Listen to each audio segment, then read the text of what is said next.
And welcome to the Sunday Supplement as Project Restart enters its penultimate weekend. European and relegation places are still to be decided. Arsenal, though, are into the FA Cup final. There's one place left in that. The government has announced plans to get fans back into stadia. And there's huge congratulations due to Leeds United, who end their 16-year wait to return to the top flight. So plenty to discuss. And joining us to discuss those topics are today's guests, and they are Sami Mokbel, Chief Football Reporter at the Daily Mail; Rory Smith, the Chief Soccer Correspondent at the New York Times; and Dominic King, the Northwest Football Reporter for the Daily Mail. Before we start focusing on the boys, let's have a look and see what the Sunday papers are headlining this Sunday morning. And plenty are focusing on Arsenal reaching the FA Cup final after that 2-0 win over Manchester City yesterday. This is the front page of the Sunday Times Sport pullout. Double delight, Aubameyang with 2 in that victory. The second semi-final is this afternoon, and there is a big row developing after the Chelsea coach, Frank Lampard, in his preview press conference, had a dig over Manchester United and possibly diving. "We are not conmen," says Ole Gunnar Solskjaer. Plenty to discuss on that story.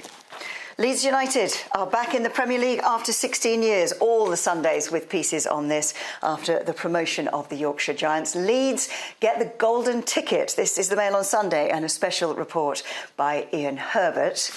But who will be joining them? Bad news for Brentford fans, wasn't it, this weekend? All highbrow the sun has gone on us today. To be or not to be? Who will join Leeds? That is the question. A Brentford stumble against Stoke means that West Brom are back in the driving seat for automatic promotion. We'll have a look at the race for promotion to the Premier League a little later in the show. But I think there's probably only one place to start, and that is the row developing between Chelsea and Manchester United. 18 penalties United have had this season, 7 overturned VAR decision, both of those more than any other club. Ole Gunnar Solskjaer says there is agenda, a narrative against United. Sami, is he right? It's a big claim to make, isn't it, to say there's an agenda against United. Look, it's an interesting narrative going into the semi-final today. You know, managers historically have often tried to perhaps influence officials going into big games, but that can always be a bit of a troublesome scenario. Is there an agenda? I can't say there is. You know, United are on a fantastic run at the moment, and you know, as a media, I think we've documented that, and you know, I think personally they've made fantastic strides under Ole Gunnar Solskjaer. Is there an agenda? No, I'm not sure there is, but I think it certainly adds some spice to today's massive game, which is, you know, it's not only a massive game for United, it's a huge game for Chelsea and Frank Lampard and his young squad. I think there's an excellent piece in The Observer this morning with former technical director Michael Emanalo, where he speaks about the development of the academy. And if you look at, you know, Lampard's team this season, the likes of Tammy Abraham, Hudson-Odoi, Reece James, Billy Gilmore, they've all come through the academy. I know Gilmore's injured at the moment, but it's a massive day for them as well. Don't forget, you know, Wembley, boyhood club. It's, you know, it's the kind of stuff dreams are made of. So it all makes for a powder keg of an afternoon. You get the impression, I think, that Lampard knows it's quite not only a great opportunity, but that it's quite a finely balanced game. That obviously Solskjaer has beaten Lampard 3 times this season, but there's not a vast amount between the two squads. You know, they're both, I think, within a point of each other in the Premier League. It's almost a 50-50 game, and you wonder whether Lampard's just looking for a slight advantage, perhaps, to try and, as Sami says, kind of not influence the referee, but maybe just sow a seed of doubt in the referee's mind. The figures are, on the surface, quite damning. United get a lot more penalties than anybody else. They've, as Claire says, they've had 18, which is more than I think Liverpool, Tottenham and Arsenal combined, which is quite impressive. But then it's logical because United have very skillful, very quick players who have quite a lot of the ball around the penalty area. and that tends to lead to more penalties. We always see that every season that it's the teams at the top of the table, particularly ones that play a kind of slick attacking style, that tend to get the most penalties. So I can see why Lampard's done it, but it seems a little bit disingenuous, I think. When Frank Lampard says, be careful not to dangle a leg, is he actually suggesting that United players are divers, or is he, as he said further on in the press conference, actually praising the front three and their quick feet? What do you think, Dominic?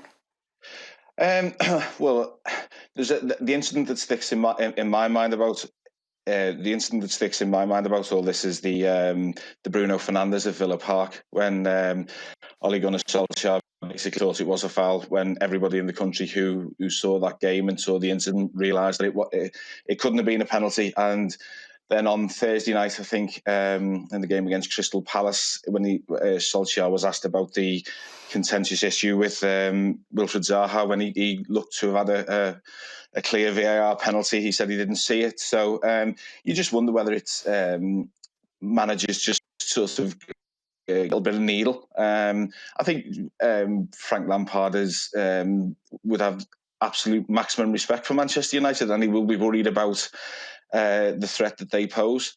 However, a carefully sort of worded message in a press conference can sort of get on someone's skin beforehand, and I think with the way Ole Gunnar Solskjaer has reacted. Solskjaer has also pointed out that there have been plenty of times that Manchester United haven't got decisions, Rory. That's fair too, is it? It is, but it's true of literally every team in the world. If you spoke to any manager, it was really interesting that Solskjaer came out and said, "Oh, it's I can disregard it. I don't really mind about what anybody says. We focus on ourselves." And then came up with this long list of grievances, and you think, well, it's good that he's not let it get under his skin at all. That really, really impressive. I think any manager in the country could say, well, this happened and this happened, and some of the instances that he cited, the Oriol Romeu tackle on Mason Greenwood, is absolutely fair. That should have been a red card. It was a dreadful tackle. It was really dangerous, and it could have done some severe damage. I'm sure it wasn't intentional, but it was a red card offence. Others, you think, well, I think he cited the one at Tottenham, the second penalty in injury time that would have given them a win. That wasn't a penalty. That VAR was completely correct to overturn that. It wasn't a penalty. And I think for both managers, to be perfectly honest, as strange as it is for a journalist to kind of snub their nose at content, I think for both managers it's slightly undignified to get into a bit of a scrap where I think they probably both know that the other one maybe has a bit of a point. That United have had more penalties. You do have, if you're Chelsea's defence this evening, you will have to watch out around the box, as you would do with most teams, but particularly with Rashford, with Martial, with Fernandes and with Greenwood, who've got quick feet, they're intelligent, they're smart. They are. It is a risk if you mistime your tackles, then you will concede penalties. That's fair enough. But whether there's any reason to believe that that's more true of United than anybody else, I just don't see it. What I would say also about this war of words is, from a journalist's point of view and newspapers' point of view, isn't it kind of great to have two big name managers again going toe to toe before a massive game? We've had so many feuds over the years. Mourinho, pretty much of everyone, but Mourinho, Wenger, Ferguson. There's been, we've had countless number of those, and it adds so much, in my opinion, it adds so much value in the lead up to into massive games like this. But I think it also shows the growing confidence that Lampard and Solskjaer have in their own abilities, that they feel confident enough to engage in this kind of public spat. And okay, I half agree with Rory that it is slightly perhaps undignified, but from a spectator's point of view, I think it's great. You know what else I think I think it shows is the importance of the FA Cup to both men.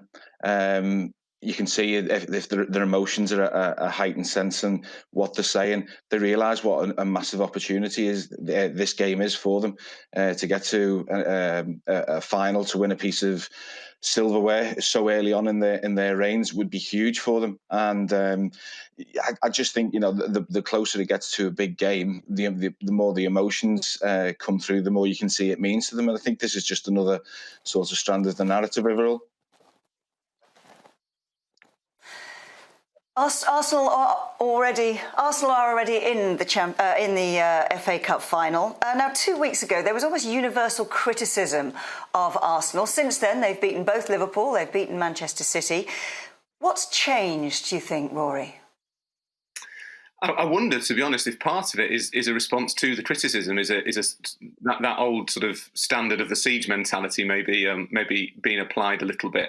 They seem to have discovered a desire to kind of prove a point. I think the defeat to Tottenham as well might have played into that. What was really impressive last night was the work that Arteta's done on the defence. I think that really stood out. Against Liverpool, it was a very strange game that was to an extent maybe defined by that slight lack of intensity we've seen from Liverpool in the last few weeks since they claimed the title. But Arsenal deserve huge credit for limiting Liverpool to a couple of half chances in the second half, no more than that. And against City last night, I thought they defended like the absolute opposite of Arsenal, really. They were remarkable. Mustafi did really well before going off. I thought David Luiz, there was a block with about 10 minutes to go that was heroic. They look like that Arteta has got them organised, which is a real hallmark of his potential as a coach this early into his reign.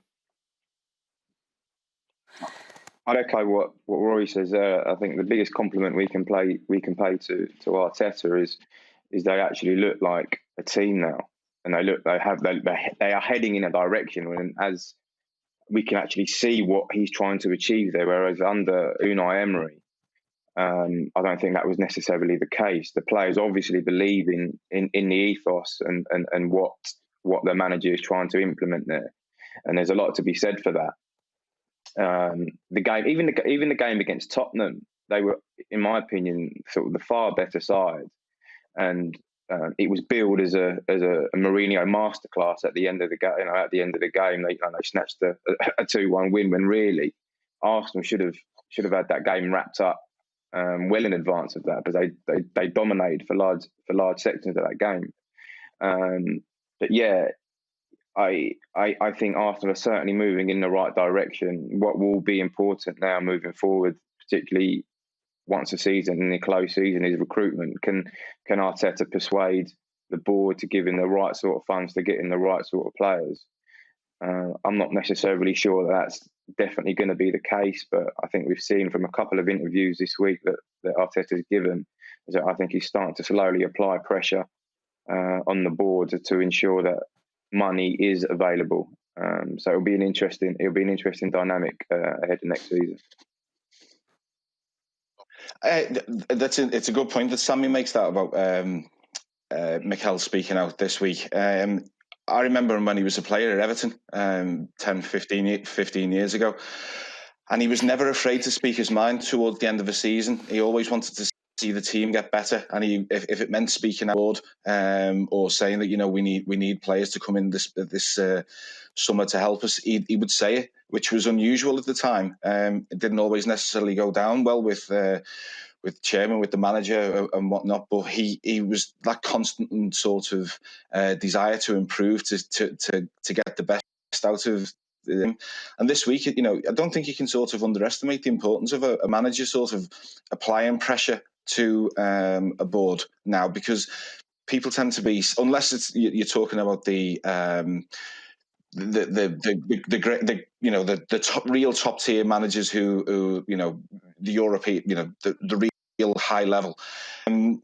People tend to sort of toe the party line and don't want to really say anything too controversial. But the fact that he's come out twice this week and said, we need to strengthen. I think it gives you an insight into the type of man that he is, and more power to him to want to get Arsenal going forward, because he's shown in the last two performances what he can achieve.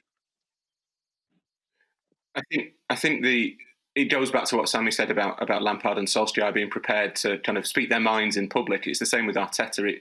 It shows a growing confidence in not only his ability, which I'm sure Arteta's always had as a coach. He's certainly had the perfect education, but also in kind of his place within that Arsenal hierarchy. There has been a lot of change at Arsenal in the last couple of years. They've toyed with different visions and different models and different approaches, and they seem to have kind of wanted to become a kind of Borussia Dortmund by the Thames, but then sacked the guy they got from Dortmund to make that happen, which isn't indicative of kind of joined up thinking particularly.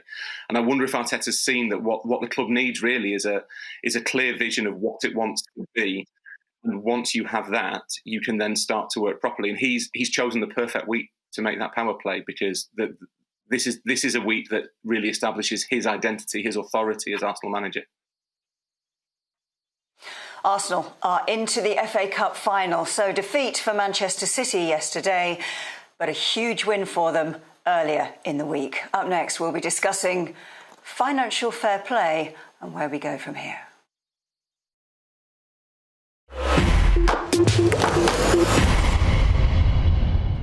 Welcome back to the Sunday Supplement. Now, on Monday, the Court of Arbitration for Sport announced its ruling on the Manchester City expulsion from European competition for 2 years. It overturned the ban and reduced the fine that they had been given from €30 million to €10 million.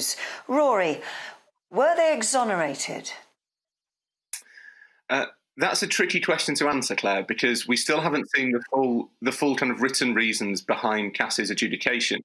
I think they are due to be published at some point next week, but both parties involved, both Manchester City and UEFA, have the option of redacting certain sections. So we won't even know then exactly necessarily what the evidence presented was, what was it that swung it in City's favour. We know that some of the alleged offences weren't established, which I guess means that there wasn't enough proof. We know that some of them were time barred, which means they fell short of UEFA's own statute of limitations. And the effect for City is kind of immaterial. They've got what they wanted. They've had their fine reduced. It's a nominal fine. It's the same amount they paid for Fabian Delph. That I'm sure they can absorb that relatively easily. They're in the Champions League. It would have been a £200 million black hole in their accounts if they'd missed out on the Champions League for 2 years potentially. But in terms of whether they've been exonerated, it's hard to say with any real precision that they have definitely been exonerated. I don't think we can take this necessarily yet as absolute proof of their innocence, which is, of course, is what the club has always maintained. Does it show? Sorry. Sorry, no, I was going to say I agree with Rory. But I also think that whether they're exonerated or not, I don't necessarily feel City will care too much about that. What I do think they'll care about is the loss of revenue, or what the loss of revenue would have been from being without European football for 2 seasons. And what I do think they would care about is not being able to plan recruitment for the next 2, or recruit the kind of players that they wanted to sign without European football. What they can do now and what they will do now is, I think, reassert a dominance in terms of squad reinvestment. They will certainly go out and sign some stellar names in the summer. I think they will also try and reinvest in the squad with regards to renegotiations of new contracts for some of their key players. I think, there will always be a black cloud over City with regards to this situation, but in the cold light of day, I'm not sure that they would be too fussed about that. Dom, where does this leave UEFA? Time barred or not established? Does that mean that the rules are inept, or that UEFA's handling of this case has been inept? We could probably have a whole show, couldn't we, on UEFA's shortcomings. I think the new Alexander Seferin, I don't know whether this is something that he wanted to pursue as vigorously as Michel Platini would have done. The different regime, the changing of the guard that there's been in the last couple of years. I think I think relations need to be smoothed over and rebuilt between Manchester City and UEFA. Because City are going to be a Champions League club for the next 10, 15 years, the way they're built. And I've always found very, very unedifying when you're watching a Champions League match at the Etihad and the booing starts before the match. Now, I know the misgivings and the grievances and all the resentment that Manchester City fans feel, and I'm not telling anyone how to act. But the manager has made, Pep Guardiola has made a point of talking about this, the sort of the animosity that it creates.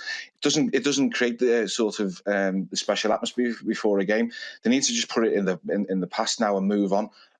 Because City have achieved some wonderful things over the last 10 years, and it as Rory said, whether they've been exonerated or not, we will see. But they need to move on quickly. I think, interestingly, the idea of kind of FFP isn't quite as important to Ceferin as it was to Platini, as Dom says.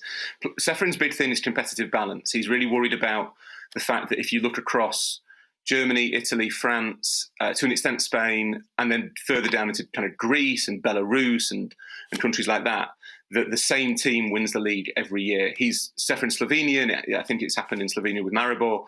He's concerned that leagues are being distorted, which is to an extent a kind of effect of FFP in countries other than England, that when you have a team that's always in the Champions League, they have access to an FFP compliant revenue stream that nobody else does. And it has this massive kind of distorting effect on the league. That's Ceferin's big concern. We know that UEFA have postponed FFP for this summer, understandably, logically, because of the effects of the pandemic, the need for clubs to be able to invest as much as they can to kind of get football's economy moving again. That makes perfect sense.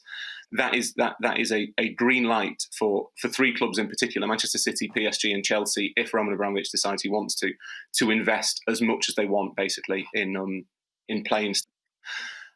We know as well that even before the City case was adjudicated, that UEFA was starting to think about how it might change FFP, either loosening the restrictions long term or kind of changing the focus so it deals more with debt than with the source of the money that's being spent. So I think to an extent, the City ruling doesn't kill FFP, but FFP as we know it is dying anyway. It is going to change at some point in the future because it's had its desired effect. It's made European football profitable, which was the main idea that Platini wanted to introduce. It now has to change and get that buy-in from the big clubs, as Tom says. Otherwise, the same thing will happen in 10, 15 years' time. Sami, Man City feel perhaps that they've been unduly hounded, that UEFA are protecting perhaps the long-established European giants and not, or at the expense perhaps, of the nouveau riche clubs. Do you think that's fair? I think, is it fair? Probably not, but I think we saw a degree of that this week, didn't we? I think a lot of Premier League managers, Jurgen Klopp and Mourinho, were really outspoken with regards to the decision being overturned. It's certainly Man City have been a divisive, and Chelsea also to an extent have been divisive figures. I think with regards to the top table, the elite of European football. You know, there might be a lot of sneering at these guys. You've got no history. You haven't got the tradition. What are you guys doing here? But whether you concur with that theory or not, is neither here nor there. Chelsea are, Man City are big players in European football. Everyone should be used to that by now, whether you like it or not. As I say, is neither here nor there.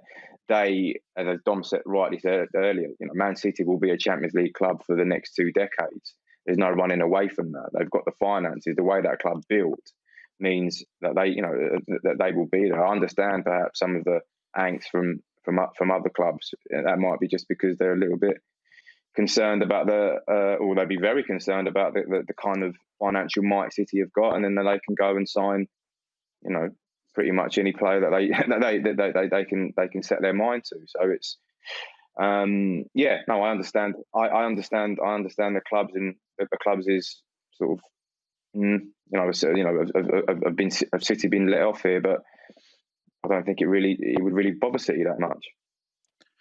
The money. The money aspect of all this, though, that they can go out and buy who they want. It's not a guarantee that they're going to sort of collecting prizes like 2 or 3 a season. They've won 10 in 10 years, which is unbelievable. But if you look at the players, the big players who've been involved in the winning of trophies for Pep Guardiola, it's Raheem Sterling, Kevin De Bruyne, David Silva, Sergio Aguero. These are all signings that predate his arrival. I was working out, they've signed about 18 players, I think, since 2016. Not all of them have been huge successes. They never won the league this year. They never won the FA Cup this year. They're still to get to a European Cup final. It's the same with Paris Saint-Germain. Paris Saint-Germain are spending all sorts of money, and yes, Paris, the French leagues become an event. Paris Saint-Germain haven't been to a Champions League final yet, as much as they want to. There's. I think the beauty of the Premier League is there is so much competition that I don't ever believe that no matter how much money City have, look at the money that Manchester United have as well as an example. This means that a club is going to dominate. We're lucky that we have such a competitive environment where on any given day anyone can beat anyone. Norwich beat Manchester City in the season. Who would have thought that? Dom mentioned PSG there, Rory. They've also fallen foul of UEFA's FFP and again contested the process. And they looked at the procedural failings, not the substantive charges. So when we talk about what replaces FFP or the way that Ceferin takes this forward, what do UEFA need to do to actually make a system policeable? That again is a really good question, and I kind of wish you hadn't asked me. I think the key is the buy-in from the big clubs. We know that the ECA, the European Clubs Association, is an incredibly powerful body. UEFA can't really act in a way that would run against their interests. They need to find some kind of solution that allows them, I guess, to control spending and to reduce competitive imbalance, which, as I say, is Ceferin's big thing, while simultaneously allowing the big clubs to invest as they see fit. Because that is ultimately the driver of football's economy, that you sort of see people talking about salary caps or about spending limits. And you think, well, if you go and speak to a Belgian club and say, well, what happens if the Premier League doesn't spend? And they go bust. They are entirely reliant on Premier League money washing through Europe, and that money then goes from Belgium to Scandinavia or Africa or Eastern Europe or South America.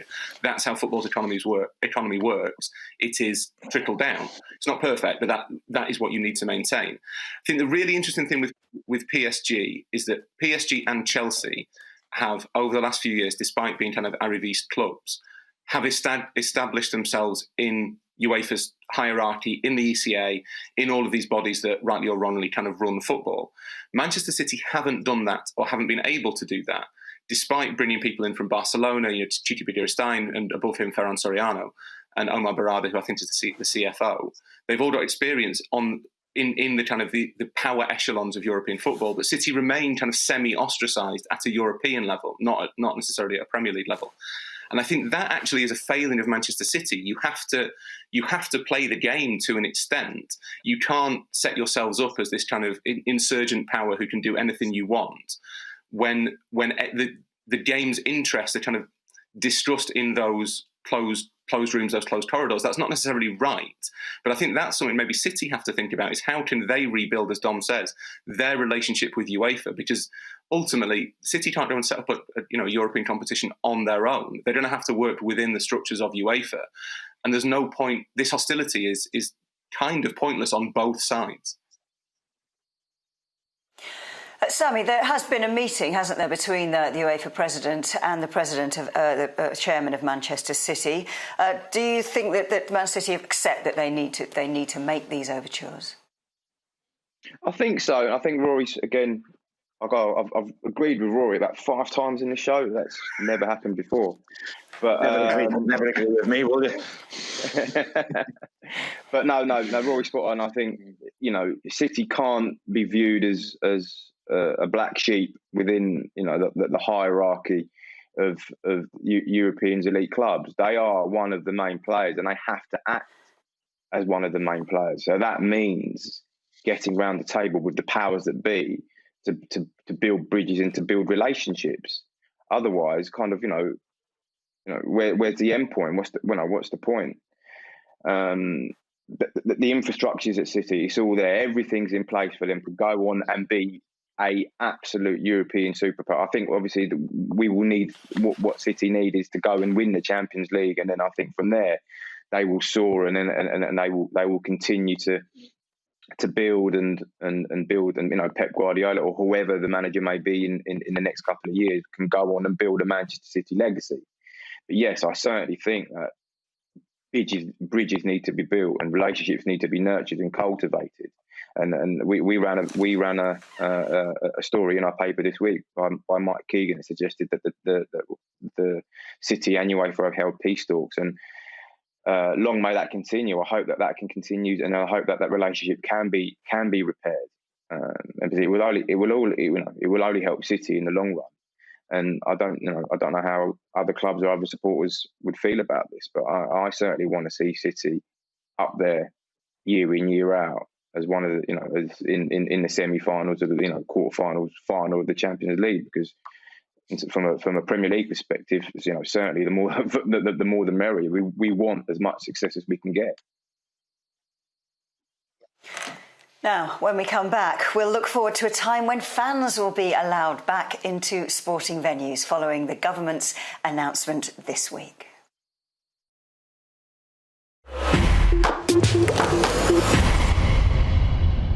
Welcome back to the Sunday Supplement. We're going to turn our attention now to the huge announcement from the government this week to get fans back into sporting events from October the 1st, subject to test and pilot events going well. Now, 3 test events have been announced already, one at cricket, one at snooker, and one at racing. Now, football surely is the most densely populated sport in terms of attendance, but there's been no football test event slated yet, Sami. Is that a concern to you?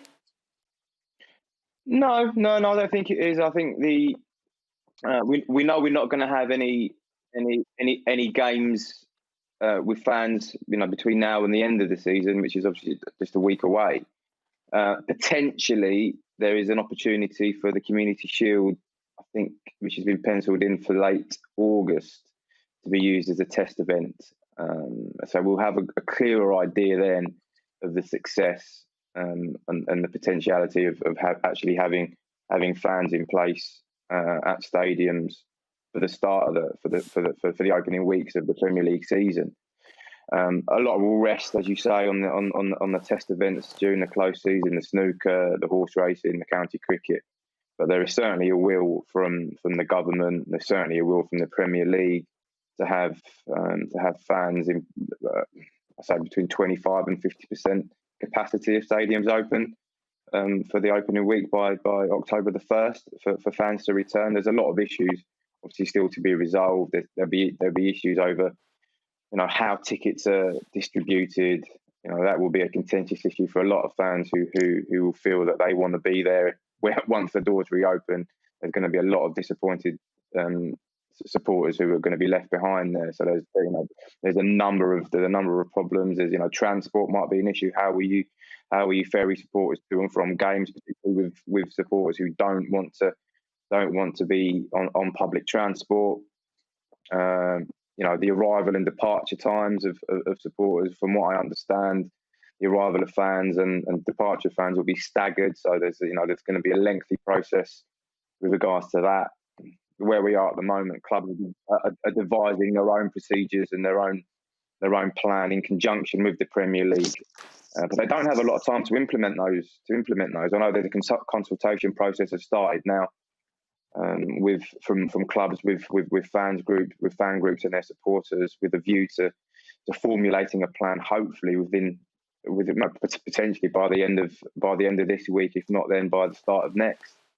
So it's moving at a really rapid pace, but it is a really positive boost for the Premier League, for supporters, certainly for clubs who have been without match day revenue for a long time now. So those clubs who are more relying on match day income, it'll come as a major boost to those guys. I think it's especially crucial, really, for the EFL as well, isn't it? Because we've obviously the championship is due to finish on Wednesday. Then the playoffs, they can kind of survive because of the share of the EFL's TV deal that they get. But for League One and League Two, that they're talking about starting the season again in September, somewhere around then in League One and League Two. But those clubs are essentially mothballed at this point. Their squads are dwindling right down. They are not functioning as football clubs in any real sense. They are just hoping to get through and be there when the season kicks off. They need fans to be back as quickly as possible to make their whole business model worthwhile, to protect the integrity of the pyramid, which is, I think everyone would agree, is crucial for kind of English football's health. In France, they've already allowed some fans to return to games. I think PSG played a friendly with Le Havre a few weeks ago in front of 5,000 fans that went off relatively well. Strange that the French season obviously was the one of the major leagues that didn't get played, and yet they've somehow managed to get fans back in first, which is strange. The Italians have been talking throughout the crisis about wanting to have fans in stadiums before Serie A ends this season. They're kind of running out of time. Serie A is due to end on August the 2nd, the weekend of August the 2nd. So I think that's unlikely now, but they will be, I think, expecting to have fans in place by the time the season kicks off in the next couple of months. I know Borussia Dortmund are working with one company to try and work out how you would do it. This is something that everyone around Europe, this is the key to football's future health, so how much money is spent in the transfer window, all that sort of thing. But the one thing it's still dependent on, obviously, is what happens with the virus. The virus is still in control. If we see increased infection rates, then whatever the government are planning now won't be able to happen. Dom, do you think pubs are open, people are allowed inside in a pub in a small area, yet football stadia are large and outside? Does October seem very late to you? I don't. Yeah, it seems like it might seem late when you say October, but time's sort of raced that quickly this year. It's going to be here before you know it.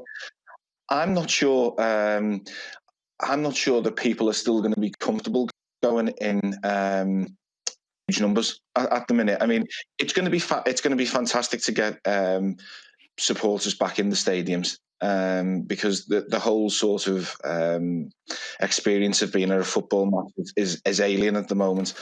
But I don't think you can sort of underestimate how much people have been affected by the last couple of months. I mean, I've seen people in my own family sort of worried about going into shops, for example, and that's going to be replicated all around the city, all around the country.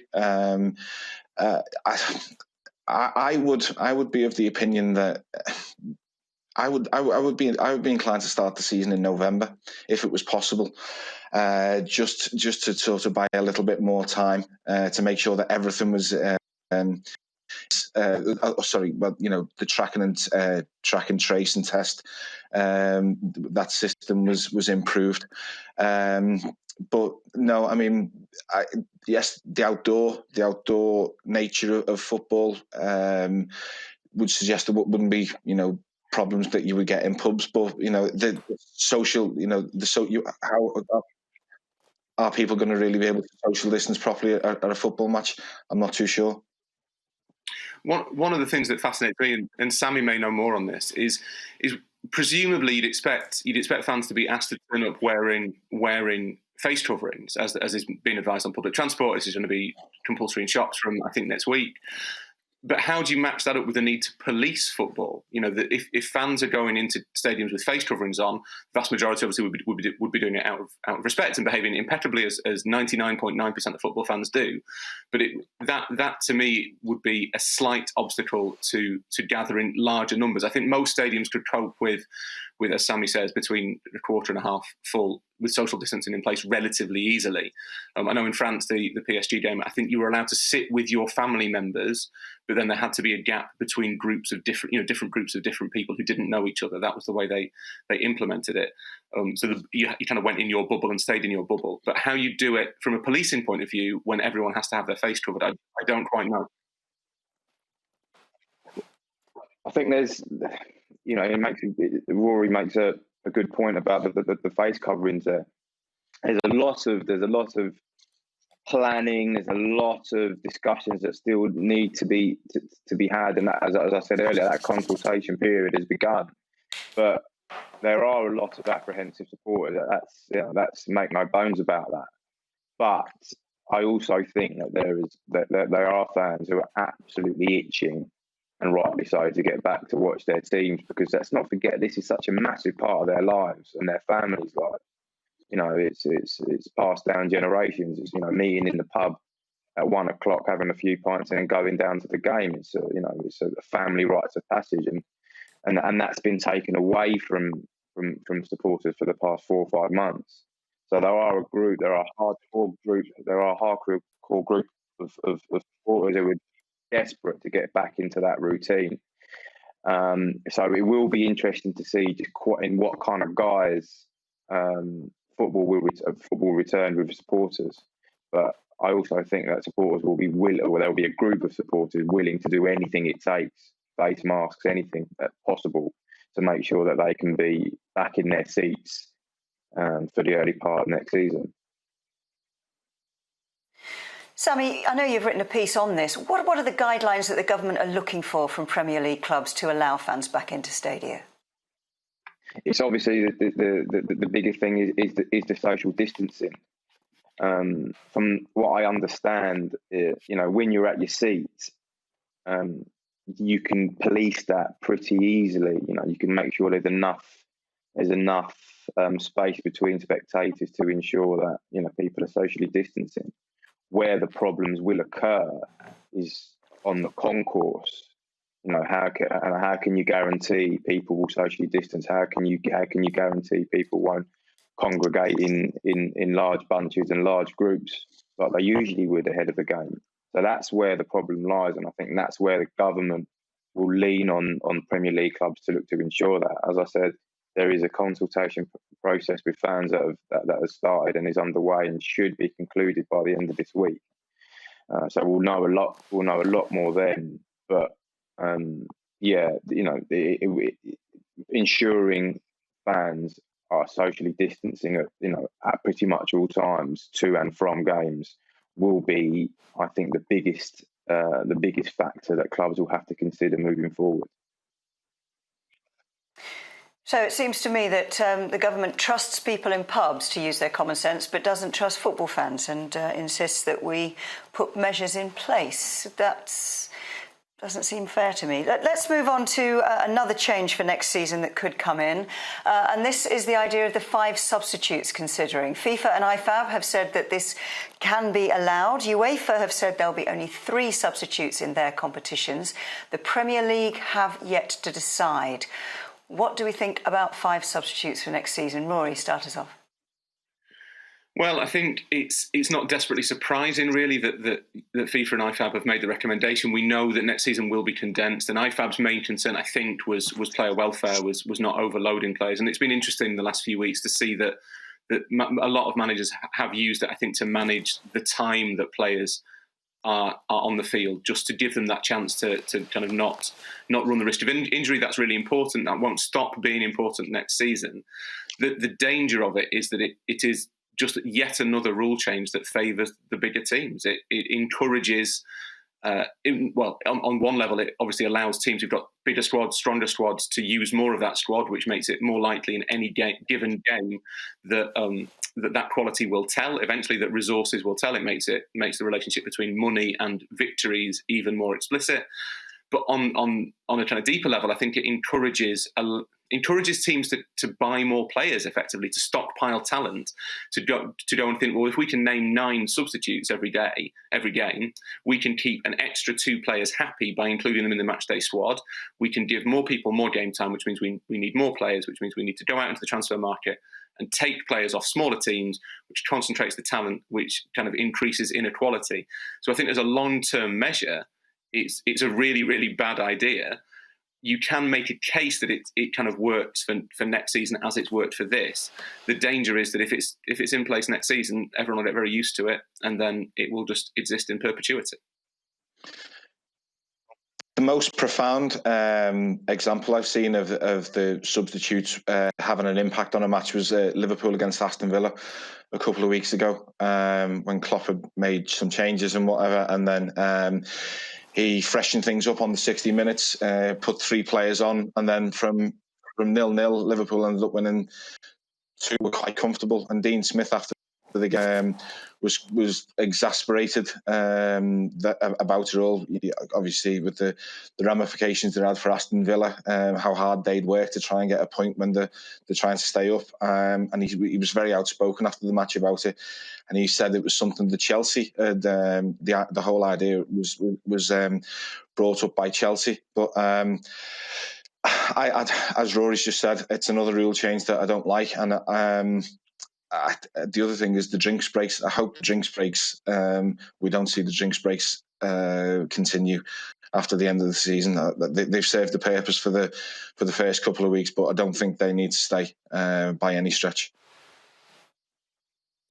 Premier League clubs will vote on this issue. They need 14 of them to get it through.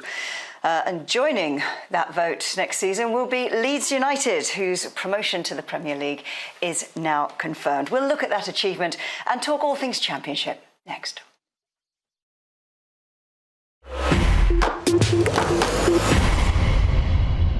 Welcome back to the Sunday Supplement, where we're about to discuss the fact that Leeds are back in the Premier League after a 16-year absence.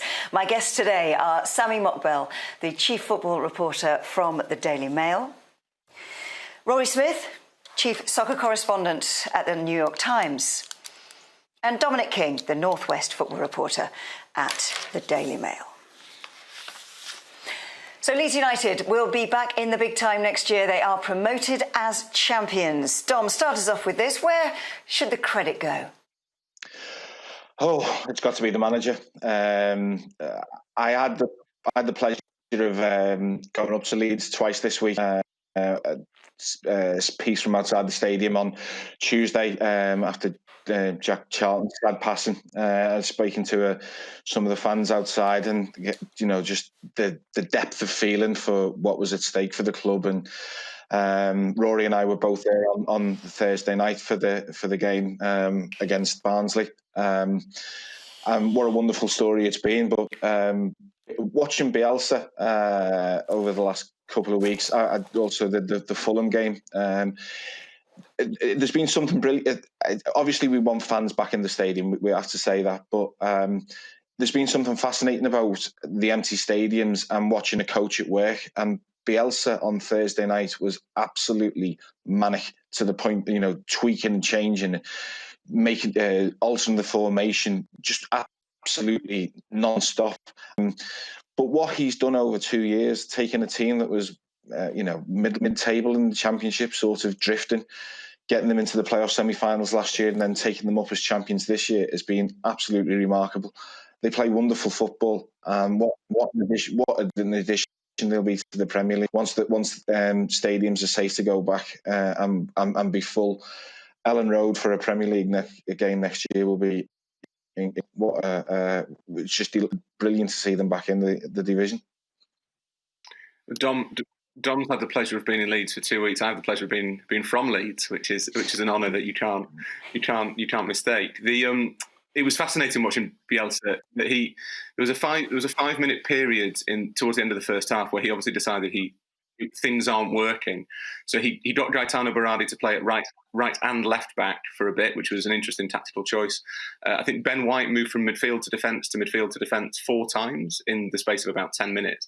And there was a point where the players looked thoroughly baffled by what the manager was trying to do. But because of the respect they obviously have for Bielsa, the awareness they have of his ability, his legend, They kind of dutifully, if slightly awkwardly, follow instructions. What's really important to remember with Leeds is that they were favourites for promotion. They are the biggest team in the Championship in terms of fan base and history and footprint and impact, all those things, but not in terms of budget. They don't have parachute payments from the Premier League. They were relegated 16 years ago. The parachute payments have long since dwindled. They don't have the sort of wage bill that a lot of the teams coming out of the Premier League more recently have, and they don't have the sort of money to spend on the squad that a lot of teams in the Championship have. They're not impoverished by any stretch of the imagination, but they're not kind of right at the top. This isn't a financial success. This is testament to the work that Bielsa has done with as Dom says, a mid-table squad, really, with a couple of star signings and star names, but basically a mid-table squad. And if you look at people like Calvin Phillips, like Ben White, he's contributed to kind of the development of English football as well. That it was always going to be a fascinating appointment, Bielsa at Leeds, but his legacy, the feeling there is for him in the city and in the sort of surrounding area is extraordinary, because he has worked a very minor miracle. I think moving forward ahead of the Premier League return, I think obviously we know the summer is going to be of crucial importance. It always is for clubs that are promoted into the Premier League. Recruitment is going to be massive, but also retaining some of the sort of the stardust that they've already got. Calvin Phillips is already on Gareth Southgate's radar, and he hasn't played in the Premier League. Jack Harrison as well is a fantastic player. I remember watching Leeds earlier. I think it was earlier this season against Arsenal. I think Arsenal eventually won the game, but Leeds really tore strips off them, particularly in the first half, and they did it by sticking to Bielsa's philosophy. And I, for one, I hope that they continue to do that. I'm sure they will continue to do that. I know Bielsa will ensure that team continues to play in the Premier League in his image. But recruiting the right kind of player in the summer will be paramount to them staying up. But I concur with everything that the other lads have said. It's great to have Leeds United back in the big time. From a journalist point of view, reporting on them going up to Ellen Road for big occasions will certainly whets the appetite. And just back to the recruitment thing, they'll have, in my opinion, no problem with recruiting the kind of player that they will want to recruit, based purely on having Bielsa there. Players want to play for him, and as long as Leeds United might have been out of the limelight for 16 years, having that kind of figure at the helm will only serve to attract the kind of players that Bielsa wants at the club, and that will obviously be a positive thing ahead of the close season. And also, they'll need Bielsa to sign a new contract. I imagine there'll be some nerves until pen goes to paper on that. So the question is, who is going to join them after Brentford's slip-up at Stoke? The advantage is back in West Brom's hands, Dom. Yeah, it is. And, we talk about managers doing great work. Will Village also deserves credit for what he's done with West Brom this year. Okay, they had a false step at Huddersfield on Friday night, but they are a Premier League club in all but name. They just need to hold the nerve in the final game. But Bilic has been outstanding, and the work that he's done since he came in last summer to get them into a position of coming straight back up. And I'd like to see them go. I'd like to see them go up, because I think they always add something to the Premier League when they're there. But equally, I'd also love to see Brentford come up, because the more new names you get in the Premier League, and Peter Crouch was saying in his column yesterday that he remembers, being a kid in Brentford. He's from Ealing, talking about being in the old League Two in the 90s, and to look at them now when you're driving on the M4 and see that new stadium that's being built, it's just a remarkable story. And if both of them can come up, I think that would be a lovely way for the Championship to end.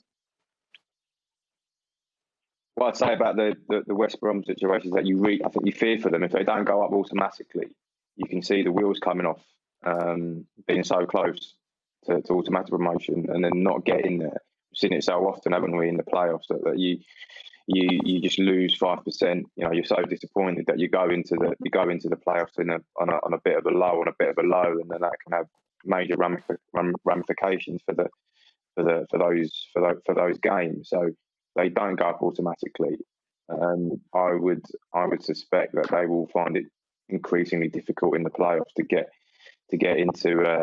back into the Premier League. Bilic has done a fantastic job, but really they should have had that automatic place sign up by now. Brentford, on the other hand, apart from the result against Stoke yesterday, have been on a flying run, and then you look at them going into the playoffs, and you think they would probably have the upper hand, and that's not obviously discount Fulham as well in the Championship. Scott Parker has had some difficulties to deal with at Fulham, but he has been fantastic in the work that he's done there. He has got them into third, he's still got a chance of automatic promotion going into the final day of the season, and he's done it by implementing a philosophy of Fulham in his first season in charge. There's a lot to be said for that. So across the board in the Championship, those top three clubs have been those top four clubs have been fantastic, and have been a breath of fresh air. But as I alluded to, I fear for West Brom if they don't go up automatically. I think you'd expect them to hold their nerve against QPR. They've kind of had their free hit, haven't they, and got away with one because Brentford lost at Stoke yesterday. So I'd expect West Brom to go up, and I think Sammy's absolutely right. Brentford's form over the last 6 weeks now has been extraordinary. It's almost scientifically impossible to win 8 games in a row in the Championship because it's the Championship, and I think for them to hit that form at this point has been incredible. I think it would be just in a way if the top three as they stand now were the three who came up, with Brentford coming through the playoffs most likely, because they have been the three outstanding teams of the season, and it doesn't always work like that in the playoffs, obviously, and certainly there'd be a lot of romanticism about Forest coming up, and Cardiff have had a remarkable season as well, but to see Brentford denied because of that lack of momentum, because of the disappointment of missing out on automatic promotion, would be a real shame. At the other end of the table, relegation has been muddled by Wigan's situation, perhaps even by Sheffield Wednesday's situation. Dom, can you see any light at the end of the tunnel for Wigan at the moment? Seems to be some interest in buying the club and saving them. I hope there is. I hope there is light at the end of the tunnel for them, Claire, because a couple of weeks ago, when we were alerted to the story, a few of us were not just our paper. It was all national newspapers emails around the same time to say that they were going into administration, and it was one of those sorts of things where we were thinking, is this real? Is this a hoax? So make the phone calls. Obviously, you realise that it is real, and how it's being treated is taken. The fact that they could be relegated through administration. What Paul Cook has done to get them into a position where even if they do have points deducted, that they could stay up is incredible. I know I've just talked about Bielsa and how he probably will be Championship Manager of the Year. But for the job that Paul Cook has done, the pressure that he's been under, I think is absolutely magnificent. And I do hope that a solution can be found. The Wigan Warriors owner is looking at investing in it, and I hope something does come off, because that club is a huge pillar of the community. Where it is, the people are very, very proud of it. The story of them coming through the leagues, contesting the League Cup final not so long ago, winning the FA Cup. They've been a wonderful story, and you would hate to see somebody's mismanagement cost them dearly. Indeed. Sometimes, with all the talk of the Premier League and the money in the game, it's easy to lose sight of the fact that football clubs are indeed a big part of the community. Now, when we come back, we'll be looking at the vote for Player of the Year.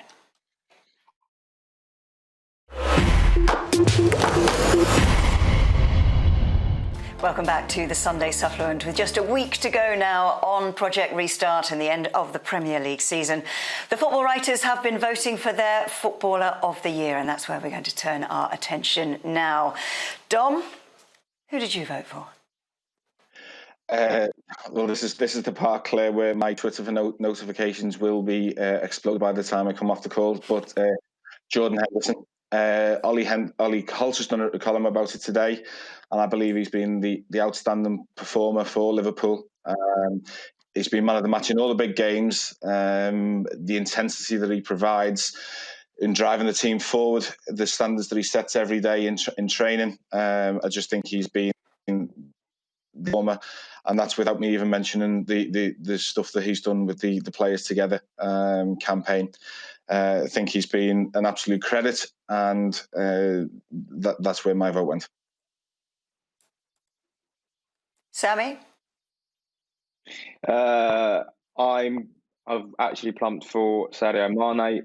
I think you can't go too far, but between Manchester City and Liverpool, there've been fantastic performances and players throughout those squads. If you look at City, Kevin De Bruyne, what a fantastic footballer. Raheem Sterling, again improving on his numbers, and he's going to be he really is an absolute superstar. And then obviously, as Dom says, Jordan Henderson is the driving force behind that Liverpool team. When he plays and he plays well, Liverpool essentially win that football match. But for me, Mane is what makes them tick. When he's in the team, when he's playing well, he's a frightening prospect. He's a fantastic footballer, assists, goals, everything, you name it. And for me, I think Liverpool would certainly be a completely different proposition without Sadio Mane in the team. Hence why I voted for him. I think the problem that Liverpool have this season is similar to the problem that Man City had in the previous two, in that there's lots of different players who you could pinpoint as being kind of central to Liverpool's success. Obviously, Dom's quite right that Henderson's kind of the driving force. He sets the standards. Sammy's quite right that Sadio Mane has kind of moved on to another level this season. I think they look a massively different prospect when Mohamed Salah's playing. I think the whole system falls apart, but struggles a little bit if Firmino's not there. Virgil van Dijk's quite good. People might have noticed. Alisson's a pretty good goalkeeper generally. Trent Alexander-Arnold's quite a good right back. And I think the issue they have is that they are such a team, Liverpool, that it's actually really hard to kind of pick out one individual and say that individual makes a difference, which is what was true of Manchester City last year and the year before when Liverpool players won the individual awards. And I actually think that the reverse should probably be true this year, in that Kevin De Bruyne has maybe been the outstanding footballer this season, even though he hasn't ended up on the team that's won the Premier League and run away with it. But that didn't stop, I think, Salah winning in the year that City got 100 points. So to me, it would be De Bruyne's year, although I suspect that Dom might end up on the right side of history with his vote going to Henderson. I think that's probably not a bad place to put your money. Not often Dom's right, to be fair. And I believe the result will be announced on Friday, so we will find out. Now, still plenty to play for in this season, and a huge game for Bournemouth today. They were so close, weren't they, to getting something from that Manchester City game. And now there's the small matter of a South Coast derby against a Southampton side who go into this one unbeaten in 5. Sami, is there any way Eddie Howe can be Houdini? It's looking bleak, we've got to say that. And the unfortunate thing for Bournemouth is that they appear to be hitting a bit of form and improvement in their performances at completely the wrong time. 2 games to go of the season is far too late, given the predicament that they were in before the games restarted. They need a great escape act to get out of the situation that they're in. What might work in their favour today is that obviously we know Southampton are done and dusted. They're safe, but again, they're in a rich vein of form. They're playing fantastically well, so it's not going to be an easy feat. But anything but victory today, then I'm afraid that Bournemouth's sort of long run in the Premier League is probably going to come to an end. This game is really crucial because it is, as Sammy says, it's the sort of game you want. It's Southampton, although they've been excellent since the restart, they don't have anything to play for, and at some point that normally just sort of draws your intensity a little bit. I think Bournemouth can still get out of it, partly because of Watford's fixtures, which are Manchester City at home and then Arsenal away, and that's not the last two games you want when you've got a really fine line between you and relegation. So I think if Bournemouth can win today, that just puts the pressure on Watford a little bit. The other thing that's fascinating is that the goal differences are all relatively similar. There's not one team with a massively superior goal difference. So it will still go to the final day. I think Villa should have a shout as well for being able to survive. It's their task, I think, is slightly harder. I think they've got Arsenal then West Ham, but they could pull it off as well. I wouldn't rule Watford out entirely. I don't think it's quite finished yet. So, Dom, West Ham and Brighton on 37 points are safe, we think. So then it's Watford with 34, minus 23, and then Bournemouth and Villa with 31. Do you go along with Rory? Yeah, there's still definitely mileage in it all. And the Bournemouth situation's fascinating because I had them absolutely out of it. They played miserably from the season restart. I remember seeing Eddie Howe in March when he came to Anfield with Bournemouth, and they lost, and he was very down in the dumps that day, very spiky with the way he was talking about stuff, and that looked like it had carried over into June. But the final two fixtures that they've got, they could really, if they got 6 points, they'll give themselves a fighting chance of staying up, because they're playing Everton next final game. Everton have been drifting. Everton need the season to end. So if Bournemouth had to go and get 3 points there, it wouldn't be beyond the realms of possibility. Let's put it that way. So I still think there's. It's not going to be the sort of meandering to the end of the season that we thought. And Sammy, can you find any hope for Villa? Probably not. No, they're still in with a fighting chance, but their struggle for goals, same for Bournemouth, it will cost them, in my opinion. But while there's games, there's hope for Villa. But I've seen a fair bit of them since the restart, and they don't quite seem to have exactly what it takes. That the goals are going to be or have been a massive issue all season, and without that kind of firepower, they will struggle. They will struggle and have struggled. A lot of issues there with regards to recruitment and the recruitment over the summer, and that will all come to fruition, and that will all come home to roost at the end of the season. But for now, I think unfortunately they'll be back in the Championship come the end of the season. And there we are, out of time again. Thank you for joining us on this Sunday supplement. And thank you to my guests, Sami Mokbel, the chief football reporter from the Daily Mail, Rory Smith, chief soccer correspondent of the New York Times, and Dominic King, the Northwest football reporter from the Daily Mail. Plenty of football to come this afternoon here on Sky Sports. First up from the Championship, will there be a guard of honour at Pride Park as Leeds go as champions to Derby? You can see that one from 1:30 on Sky Sports Football. And then on main event from 3:30, it's Spurs against Leicester. And that's also available on the Premier League programme. And Brighton Newcastle is on Monday night from 5:30. We're back here next Sunday at 10. We'll see you then.